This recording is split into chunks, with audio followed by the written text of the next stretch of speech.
Hi guys, I just wanted to come on. Quite a few of you guys always ask me if you can have a full-time job and still work for an airline. So I'm going to go ahead and give you the reasons yes and the reasons no, okay? And I really like these topics that you guys are coming up with. And so if you have any other topics that you want to talk about, let me know and I will definitely do the topics.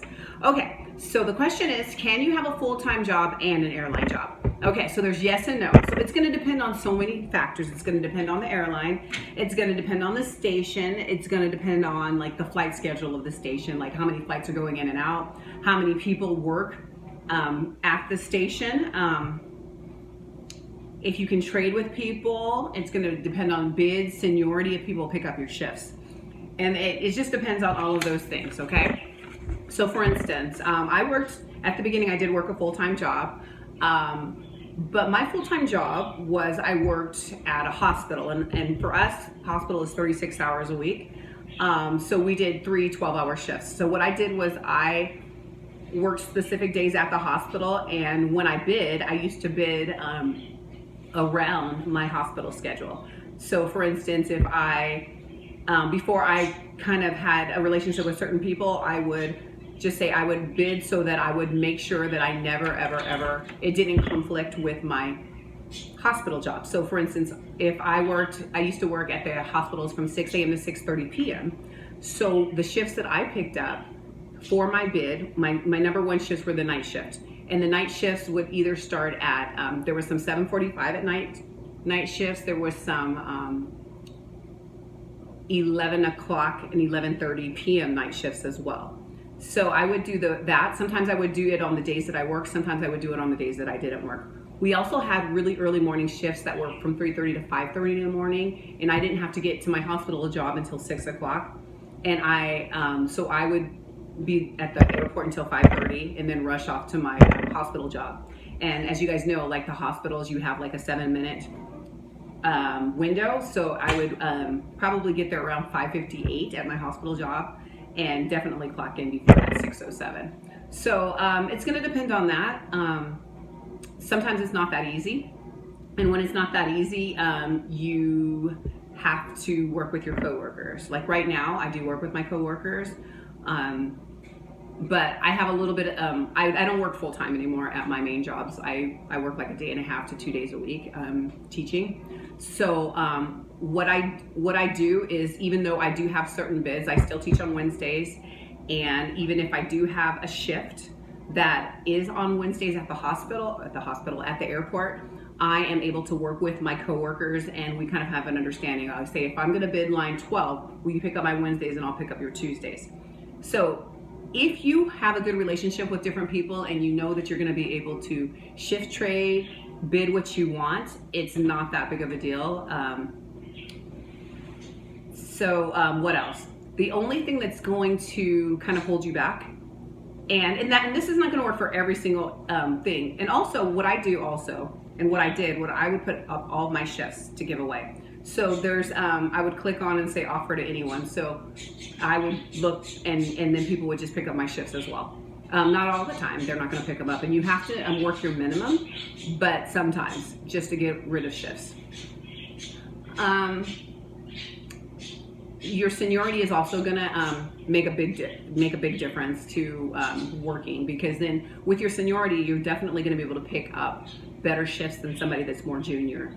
If you only want to work the smallest amount of hours, you're just going to bid those, and you generally have an easier time with the flexibility of your schedule if you are junior. The only thing that's going to you might have to have a problem with is training. So when you initially get hired, you're going to probably have to go away for 4 weeks, not all at once. Sometimes it's 1 week at a time, and then you have like a week break, and then or a few months, and then you have to do another. But generally, it's about 4 weeks just to leave. So Denver or Chicago or Atlanta or wherever. And every airline job I've had to be gone for at least 4 to 5 weeks. What I did was I ended up working every weekend. So I was at that point, I was still at the hospital. And so my training was Monday through Friday. For the airlines, I would have to fly out and make sure that I was there by Monday morning at 8 a.m. So I picked up the weekend shifts at the hospital, gave away my shifts. and my friends picked up the shifts during the week. So they were really happy because I ended up working their weekend shifts, and then they ended up working my weekday shifts, and then they had the weekend off. I know not every single job is going to be that flexible. I know people that I've worked with where they have just the normal 9-to-5 jobs, and what they did was they took their vacation. So a lot of times if your job, you get 2 weeks off, they would take 1 week and then they would take another week, and they just kind of juggled things and got people to work for them. I mean, if there's a will, there's a way, and they always, when you get hired, the airline wants to have priority in your life, even if it's not your main money-making job. It's kind of like they expect you to work around the airline schedule, which, that's how it is just in the airline. Even once you're in there, I mean, airline takes priority, unfortunately, over anything, because even if you're working until just say 8 a.m., 5 a.m. to 8 a.m., if that plane doesn't go off, it's not like, oh, I can get up and leave. Unless there's a shift that comes right at 8 o'clock, but that 8 o'clock shift is working their 8 to 11, which is the next round of flights. So sometimes you do have to stay for delays, irregular operations, different things like that. It's also going to depend on your seniority. If you're a senior, generally they let the top senior people go, and then the junior people stay. So you know how they always say in the airline industry, seniority is everything.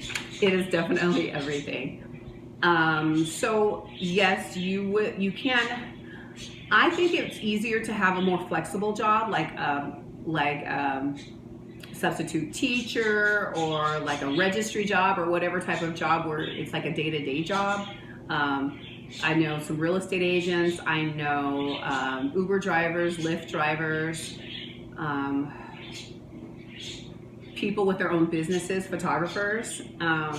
So I know a lot of people, it just makes it a little bit easier. Oh, they have their own business. One guy has a, where it's like a video game truck business, and he makes sure that he works at the airport during the week, and then on Saturdays and Sundays he tries to have those days open so that he can work his video game truck business. And believe it or not, some people do want to only work on the weekend, because if they have that normal 9-to-5 job, they'll stuff all their shifts into the weekend. So then you can do a lot of stacking that way as well.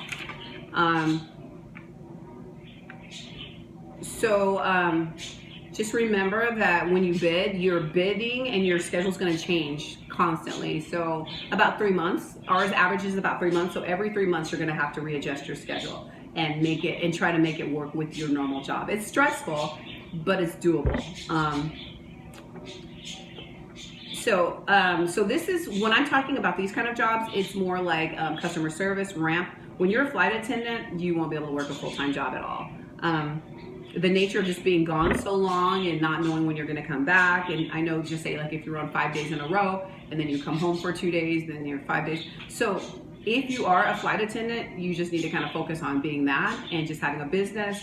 I was a substitute teacher while I was a flight attendant. So flight attendant, and then like a day or two a month, just for some extra money, I would substitute teach. And that actually helped a lot. And it kind of kept me grounded. So that was nice. But the great thing about substitute teaching, you don't have to get the job until the day of or the night before. You call the number, or you go on the app and you just say accept. So you know you're going to be there. And so you don't have to be stressing about, oh, I have a job at that particular point. Kind of like a day-to-day type job would work. So just the main thing is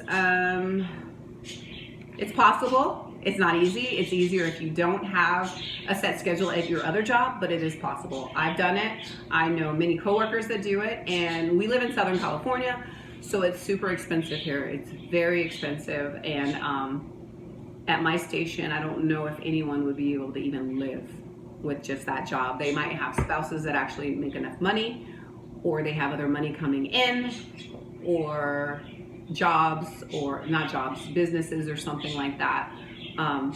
And I know that at station, a lot of times you do start off low and then it ends up increasing. But I'm just talking about at the beginning when you're making just a little bit above minimum wage, $14, $15, $16 an hour. It's not, I mean, for us, maybe if you live maybe in a rural area or maybe the central part of America, it's doable. but where we live, it's not doable. So I just don't want you guys to get frustrated not being able to do the job, because it's such a big pay cut for most of you guys. Pretty much everybody is a pay cut, but it's doable. And if you guys have any more questions, any more topics, I will definitely go over it. Thanks for watching, and I will see you in the next one. Bye.